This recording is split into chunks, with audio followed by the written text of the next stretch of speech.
David with Divination Nation, and what I'm going to be doing for this video is I'm going to be bringing you the things to expect in April and what kind of things are going to be happening personally in your life. Well, take these things and then, of course, apply them to wherever it is that you have planets in your chart. But if you don't know where your planets are, feel free to message me. So, we're going to be looking at the astrology chart. I have my other phone here. I have one phone providing a light. I have this phone recording, and then I have this phone that I'm using for my astrological view. And so here on the 9th of April coming up, you can see that Eros, well, okay, first of all, we have to talk about the solar eclipse, right? Happening in Aries. It's about independence. It's about freeing yourself. It's about liberation, transitioning, transformation, growth, adaptation, change. So Aries being the beginning of the signs, it essentially is letting us know that we all have that Aries energy within us and allows us to be able to express that Aries energy as necessary. Now, if you pay attention to the planets that are in Aries, a lot of these planets, Moon, Mercury, Sun, Chiron, and Venus, I would actually consider Chiron a personal planet. Well, personal asteroid, I guess you could say. And because Chiron helps us to understand various different wounds that we might feel. So,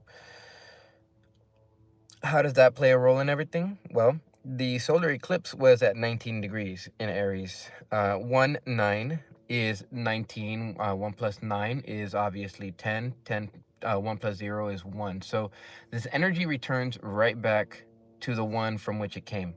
And then also, there is the idea too that when you think about how the numbers recycle themselves and everything, you start to understand that yes, this is a renewal. This means that a cycle has played itself out, and now we're actually looking towards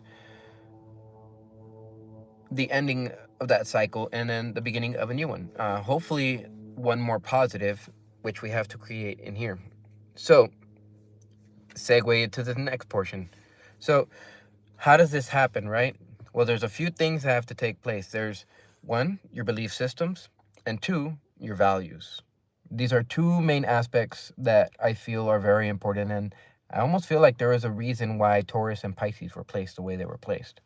Um, just just a random thought of my own, but there's those two things. There's Taurus and the ability to find your own self-worth, to understand your worth among others, and then to also understand how you provide value to others and how others can provide value to you as well.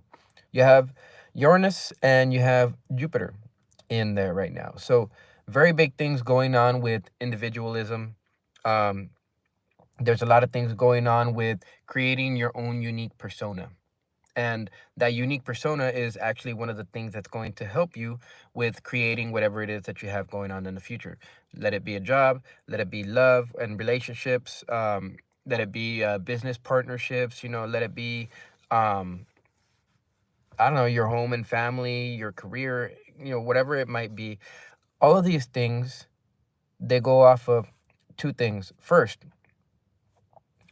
what you've learned about your own value and how you see the values of others. And two, how your values and your morals create your belief systems.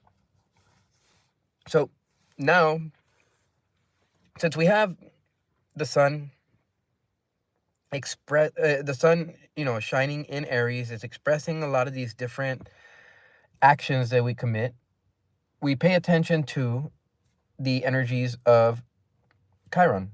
Now, Chiron is alerting us to something. He's opening the key so that we can learn some specific source of knowledge, some kind of library of sorts that would allow us to redefine what our belief systems is. And with the redefinition, there was 444. So 4, 8, 12, right? 12 is actually the energy of Jupiter. So goes right back to the value systems. Then, if you take a look at how these things happen and how we learn and everything, well, we pay attention to the solar eclipse, right? Our attention was brought to our expression, literally, by paying attention to the sun. And the moon crossing by it was the personification of our feelings kind of getting in the way, if that makes any sense. So, have there been feelings getting in the way that have been causing you to take actions that you normally, I guess, would feel ashamed of? That's what Aries is calling you to think about. It's Pisces is actually causing you to, restructure your belief system so that you can understand what it is that you believe and how to move forward with it, which is the Aries principle. But really is about finding out, hey, what is my true power, right? We talked about that true power. And while Mars is going through Pisces, we have this eclipse and Chiron in Aries. Um, with this eclipse in Aries, I kind of feel like for the next 6 months, the themes of Aries are going to be present. Depending on wherever that is in your chart, it will express itself in different ways. So for me, I have Aries in the 10th house. And when it comes to Aries in the 10th house, focuses in on career, focuses in on status, but it focuses in on the image that you project to others, but also how that image can help others out there, okay?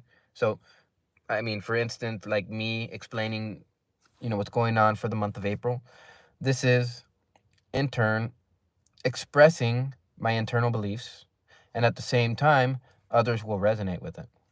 Saturn. Saturn is there to help us really uh, be, Saturn is there to help us be pragmatic with our belief systems, to actually bring us down to earth, okay? Because a lot of the times when you're floating around in the deep waters of Pisces, you're lost. But with that Saturn influence there in Pisces, that's a very grounding influence. Then you have Neptune there, but you also have Nessus. So between Neptune and Saturn, more on Saturn's side than Neptune, you have Nessus, which is a comet or an asteroid that was associated to a character that was associated with Dejanira and Heracles. And well, as the story goes, Dejanira was married to Heracles. She got kidnapped by Nessus. Nessus then, in turn, um, is gravely or mortally injured by Heracles, and Heracles then, well, being the, I guess you could say, the ire of Nessus, decided to trick Dejanira by playing off of her insecurities. So, Nessus, yes, I guess you could say it could be considered an abuse comet, or people would associate it with abuse, most associated with physical abuse, but abuse can take many different forms. So, Nessus there, more closer to Saturn than it is to Neptune, is helping us to realize a lot of these different things that are going on, okay? So, while Saturn and Mars traverse through Pisces throughout the month of April, really think to yourself, what do I believe and what am I really passionate about? And from there, what can I do to take steps, right? Because that's what Aries is calling us to do. And it's actually calling us to move in the direction of what we feel beauty is. So you have Mars there, Saturn, Nessus, Neptune, Venus, the North Node, Chiron, the Sun, Mercury, and then the Moon right there. Now, how does this play out, right? So let's say, for instance, you're a person that has a square going on here. Planets in Capricorn, um, maybe no planets in Aries, maybe planets in Aries, who knows? But if you don't have any planets in Aries, like what you see here, there's the square energy going from Aries to Capricorn. That square there is going to encompass these two energies, the energies of your belief system and the energies of the collective. So why is it important that these two are in between Aries and Capricorn? Well, because Aries is a principle which moves everything forward, and Capricorn is the essence of the energy that keeps things moving and keeps things going.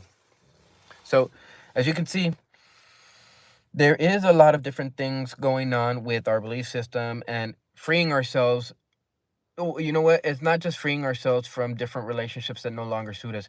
It's also freeing ourselves from emotional and mental and spiritual things that we know we need to let go already, but that maybe we haven't had the chance to because we felt like it wasn't going to work out for us or something. So, um, that being said, let's move on back to Taurus, and let's see how Taurus will affect those people with, let's say, Aquarius in your chart, right? Well, so actually, let's see. Yeah. So Eros is at the moment in square to the last few degrees of Aquarius and the first couple of degrees of Pisces. And if you consider this square here, it's the square of your values and how your values are projected to the public. Yeah, Pluto there. Make sure that whatever it is, it's the real you. Okay. Let's see what else. Um, Over the next week, you're going to have the moon move into Cancer, which is further going to elucidate the idea of self-care and dedicating yourself to a self-care regimen. Okay. Welcome, whoever it is that came in. I am going to with the astrology reading for April, and so far we've outlined that this month has been specific towards reviewing our belief systems, taking a look at our values and how our values play a role in our actions and our feelings and our thoughts, and our belief systems. So what's being highlighted here are these three. Hello, Sneha. Nice to see you again. Okay, so you see this Aries energy going on right here? This is where the eclipse happened, right at 19 degrees. It was in conjunction with Chiron. So what we learned about Chiron is that Chiron helps us to bring an awareness to the things that bother us, that hurt us, and to oftentimes find a solution. Yes, I did. I can actually see your comment right there. Yeah, when it's live, I get to see your comments. And then also once people play the video, they can see the comments roll in as the video goes on. Okay, so outlining that fact that not not this one. Which one? There's only 3 comments so far that you put up. Okay, so continuing on. Belief systems, values, how these values play into your belief systems will affect people that have planets in Aquarius. I have Jupiter there, so when it comes to having planets in Aquarius, especially Jupiter, it's a very helpful influence. And since I have a day chart, as you can see, my sun is above the horizon or the AC/DC axis.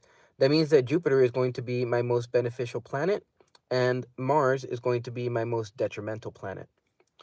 Um, so as this is going on, I also have to take a look at my perfection year to see what's going on. And for me, I believe it's a third house perfection year in Virgo, which means that the details of communication and how communication is made, how information is shared, right? Because when you think about the access between the where is it at? When you think about the axis of Pisces and Virgo, they're opposites, okay? So what is it that needs to be healed in terms of your commitments? Also, because Black Moon Lilith is in Virgo, pay attention to the various different ways throughout this month that you rebel against somebody else just because you want to. Okay, sure thing. Yeah, I actually commented back on one of them. Okay, so what are you dedicating yourself to, and how are you providing yourself the ability to do that? That is going to be one big question. And also, if for those of you that are stuck in relationships, I do want to go ahead and outline that this Aries eclipse is going to be playing out for the next 6 months. And for those of you who have been trying to get out of a relationship, if you guys have already done it here and spiritually and emotionally, this is actually the release point. And it's going to be probably 6 months. For those of you who are stuck with narcissists, it's going to be 6 months of hell, probably, but you're going to learn a lot of different things. So don't take it in a negative manner. Try to see the positive benefits of what it is that you're learning, because it's going to keep you from preventing it's going to prevent you from experiencing that again. Okay, so um later on today, let's see. I mean, not later on today. Later on in the week, if I'm not mistaken. Let me go. 9 plus 7 is 17. Okay. 9 plus 9 is 18. 9 plus 8 is 17. 16. Okay. So the 16th of April. Let's see. This is middle of the month.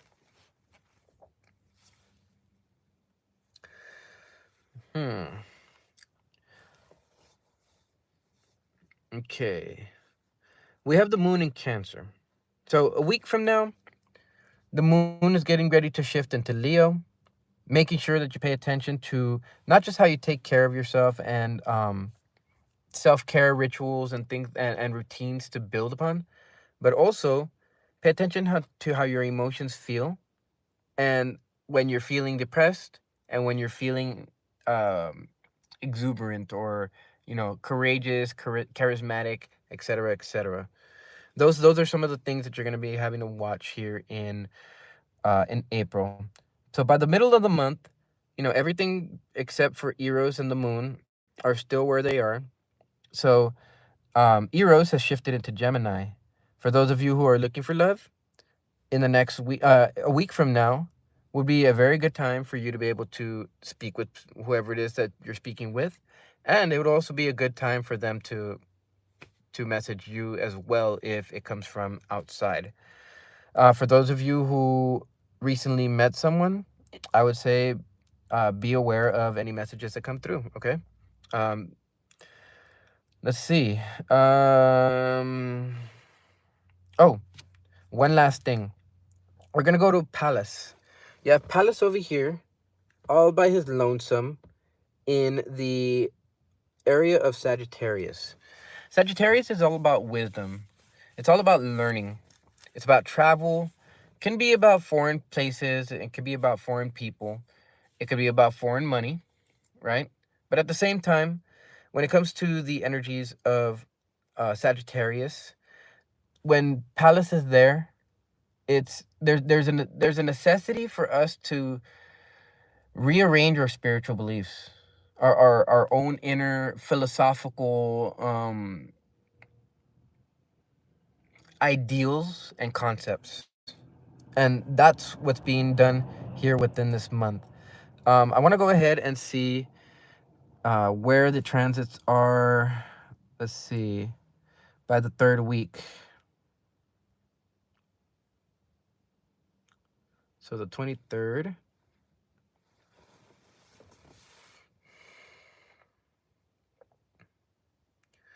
Okay. All right. So by the 23rd, the sun moves into Taurus, further outlining the idea that we need to take a look at our values and to really understand what it is that we truly believe within ourselves, okay? Uranus and Jupiter are in a conjunction at 22 degrees. So, what is it that you feel is necessary in order to build a stable foundation, right? Because that's what you're dedicating yourself towards at this point in time. Whether you actually realize it or not, this is where everybody's headed towards in terms of the energy. The energy of the moon travels into Libra. So further outlining the idea of relationships, okay? So this whole month pretty much is going to be about relationships. And I mean, it wouldn't be surprising to me if the whole 6 months from now when planets start shifting into other signs is the cue that once we've actually done this rearranging of our philosophical ideals, our spiritual beliefs, and our morals and our values, we're going to be coming out as a more refined person. So, um, yeah. So, with that being said, I'll go ahead and end this video here. So for those of you who are interested in watching these videos, go ahead and comment, share, like, subscribe, do all that stuff. Trying to think. I may go live, Sneha. So if you know other people, I mean, I may go live and start doing tarot readings for at least an hour. So if you know people who want to have their reading done, go ahead and share the link or my channel link with them. And whenever you come on, well, whenever I come online, I can go ahead and invite you so that you can be on the screen here with me. And um and we can go ahead and I don't know, maybe do something cool, you know? Um I don't know, maybe discuss different topics that are going on and just share a little bit of our lives going on with others so that others can understand, hey, you know what? That is right. And you know what?